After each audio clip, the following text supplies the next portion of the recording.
ជំរាបសួរពុកម៉ែបងប្អូនទាំងអស់គ្នាថ្ងៃនេះខ្ញុំចង់បង្ហាញអំពីលទ្ធផលស្វ័យយន្ទីរបស់អតិថិជននៅខាងខេត្តស្ទឹងត្រែងនៃគាត់បានជ្រើសរើសប្រើប្រាស់ផលិតផលរបស់ក្រុមហ៊ុន Kenwood របស់យើងកាលពីដើមឡើយមុនពេលដែលគាត់បានប្រើប្រាស់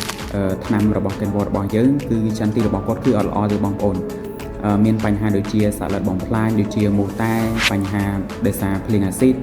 មានជំងឺអង់ត្រាក់ណូសឲ្យក្រៀមផ្កាក្រៀមក្តឹបនិងបញ្ហាខ្សោះជាតិទឹកជាដើមបន្តមកទៀតក្រុមការងារបច្ចេកទេសរបស់យើងក៏បានចុះទៅដល់ទីតាំងចំការរបស់គាត់ផ្ទាល់តែម្ដងដើម្បីប្រឹក្សាយោបល់ជូនគាត់និងរកដំណោះស្រាយថាតើបញ្ហាបែបនេះយើងគួរប្រើប្រាស់ថ្នាំប្រភេទអី